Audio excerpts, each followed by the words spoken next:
ছাত্র জনতার গণঅভ্যুত্থানে ক্ষমতাচ্যুত সাবেক প্রধানমন্ত্রী শেখ হাসিনার বিরুদ্ধে চট্টগ্রামে আরও একটি হত্যা মামলা করা হয়েছে। হাসিনা ছাড়াও আসামি করা হয়েছে সাবেক শিক্ষামন্ত্রী মহিবুল হাসান চৌধুরী নওফেল সহ 34 জনকে। এদিকে বিস্ফোরক মামলায় 3 দিনের রিমান্ডে সাবেক সংসদ সদস্য এম এ লতিফ। ঠাকুরগাঁওয়ের বাড়ি থেকে আটক করা হয়েছে সাবেক মন্ত্রী রমেশ চন্দ্র সেনকে। প্রতিনিধিদের তথ্যচিত্রে ডেস্ক রিপোর্ট। একমাত্র ওয়ালটন এসি দিচ্ছে 1 বছরের রিপ্লেসমেন্ট গ্যারান্টি। 18 জুলাই বৈষম্য বিরোধী ছাত্র আন্দোলনের শাটডাউন কর্মসূচি চলার সময় চট্টগ্রামের বহদ্দারহাটে গুলিতে নিহত হন কলেজ ছাত্র তানভীর সিদ্দিকী।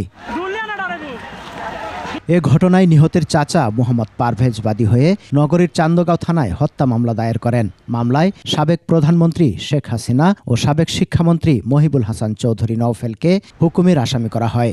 এছাড়া মহানগর আওয়ামী লীগের বন ও পরিবেশ বিষয়ক সম্পাদক মশিউর রহমান চৌধুরী সহ আরও 32 জন নেতাকর্মীকে আসামি করা হয়েছে। এদিকে বিস্ফোরক আইনে চট্টগ্রামের ডবলমুরিং থানায় দায়ের করা মামলায় চট্টগ্রাম 11 আসনের সাবেক সংসদ সদস্য এম এ লতিফের 3 দিনের রিমান্ড মঞ্জুর করেছেন আদালত।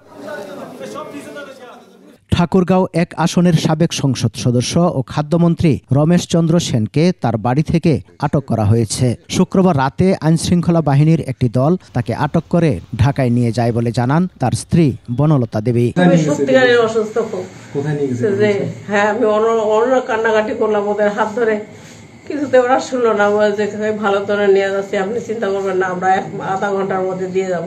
এছাড়া সাবেক সংসদ সদস্য শফিকুল ইসলাম শিমুলকে প্রধান আসামি করে নাটোর সদর থানায় আওয়ামী লীগের 62 নেতাকর্মীর বিরুদ্ধে 2টি হত্যা চেষ্টার মামলা করা হয়েছে। সমর ইসলাম, ডেস্ক রিপোর্ট, 21 টেলিভিশন।